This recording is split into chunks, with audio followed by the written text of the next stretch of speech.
The fact that he's able to do shit in a day that took her. Oh man. He's like, I miss being told I'm the best. I feel like they're gonna have to go the route that they'll heal any wound, but once you get to a certain age, they no longer use the Medusa. Do you think they ever f***? I'd like to believe so. Oddly enough, I get the impression Stanley would be a power bottom. So here's the thing with Dr. Stone. We already knew we were getting the last core next year, right? I mean, I assume it will be January, but we will see. What they have revealed is stuff that we've kind of already understood. They could seemingly be immortal as long as their bodies haven't decayed.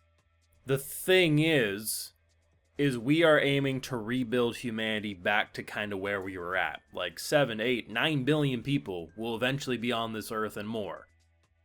If humanity as a whole knows of the concept of immortality, one of two things would happen. Someone would be like a dictator, dictating who gets to live and who gets to die, and essentially playing God.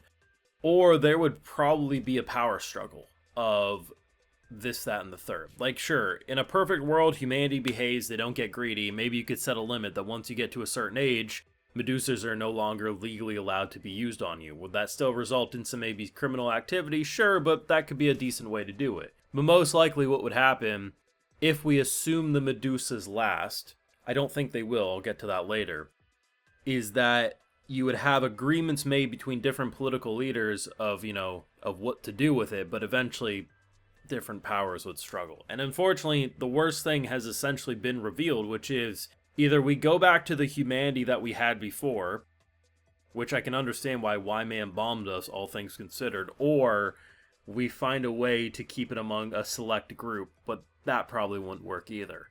I truly think by the end, they will have to destroy the Medusas because it's a power too great for humanity to ever have, and essentially give up their chance of immortality. And that's...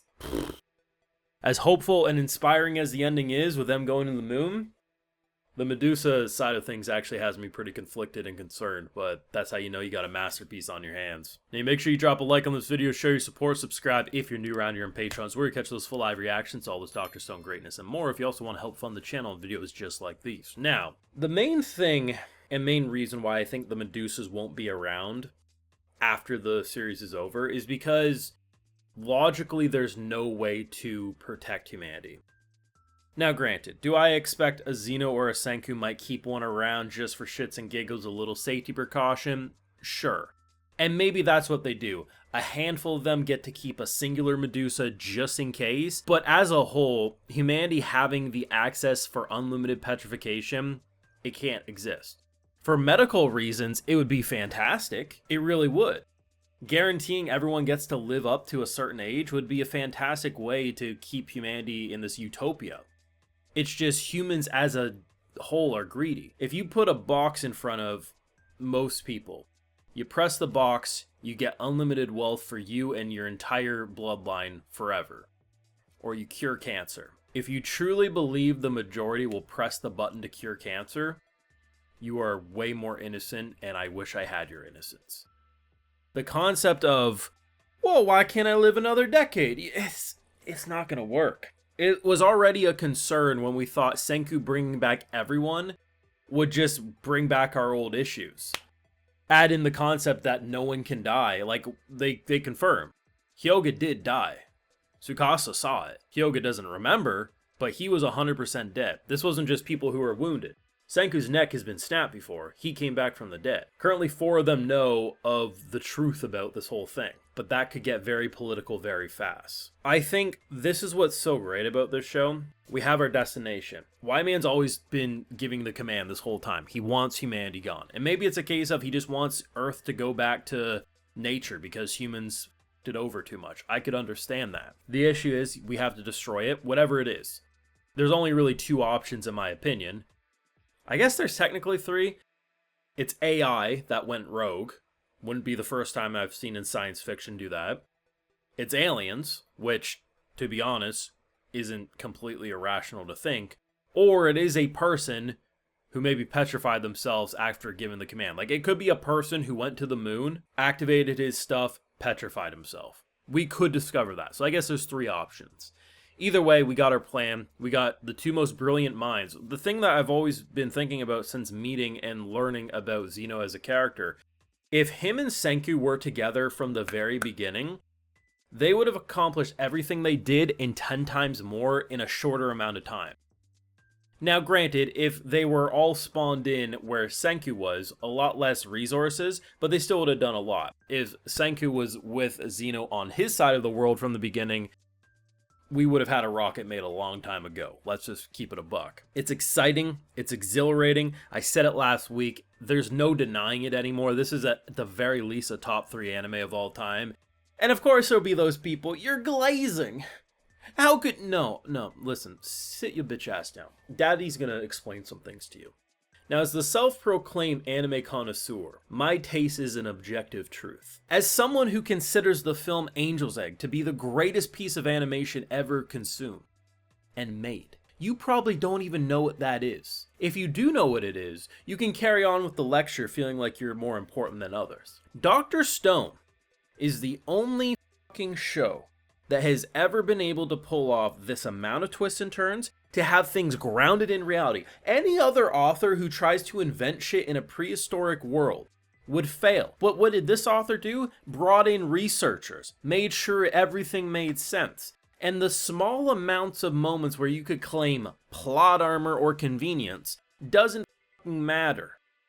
Look at where we were 23 episodes ago, the start of this season. There was people concerned there wasn't enough time to adapt the rest of the manga in 36 episodes. And look at how much has happened over the last 12, and yet it doesn't feel rushed. The characters are amazing, the character development is amazing, the world building is spectacular, and it doesn't feel like things are convenient. The most convenient thing that happened in the past 24 episodes, did they revive someone with good map knowledge, which in return lets them pinpoint stuff? Sure. But are we forgetting the fact that there's like 8 billion people petrified, and a lot of these people that are currently with us have very good knowledge of who's smart? Let's not pretend like it's the most illogical thing ever. I've seen far worse, and honestly, it didn't bother me when it happened. This show is a masterpiece. This shit ain't glazing. Listen, I have been covering this show since episode 1, okay? And while season 1 had a decent amount of popularity, every season past has had lower and lower viewership, has had lower and lower enthusiasm. The anime community has shit taste overall. I can't change it. I tried, but I can't change it. And while yes, the past few episodes has had more buzz and excitement because these are the big moments manga readers have been anticipating, at the end of the day, if I was gonna glaze something and overhype something, I would do it to something like, I don't know, insert any popular shonen. I would say, this is the great, no. I will rage bait you, I will glaze you in titles to make you think it, but at the end of the day, the videos are always my actual opinions. The excitement you're seeing is not just random ass glaze, it is me appreciating a fucking masterpiece. And I honestly don't trust people who don't think Dr. Stone are a master. Like, I firmly believe we can all have our opinions. There has been anime that I have not vibed with, but I can agree are masterpieces. Because they clearly are. If you don't think this is a masterpiece, even if it doesn't click with you the same way it does for me, I'm sending you back to my class, and we're going to teach you what are the true masterpieces of the animation medium. Now, part of that is mostly me just taking the piss on people, you know, anime connoisseur and the like, but they probably didn't get this far in the video, so they're probably unironically mad in the comments section. But seriously though, like, even if you're not a number one fan of the show like I am, this is a master. That is not up for debate. The fact that they petrified Suika and that scene should have failed.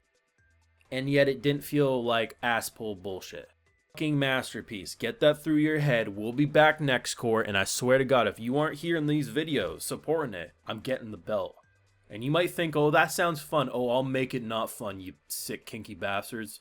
Now, you make sure you drop a like on this video, share your support, subscribe if you're new around here, and Patreon so I catch my full live reactions, all this and more. Like, hey, I also like to give video shoutouts to my patrons. Alright, so today we got Ryan Kahalili, Hazim Safel, Jessica L. Compton, DJ Samuel, Taco Tuesday, Benjamin Henderson, X Nico, Pokemon 222, 888, Crowley AC, The Gentleman, Derek Nickel, and we also have Little Big Trouble. So I appreciate the support. Please take care. Y'all have a good one.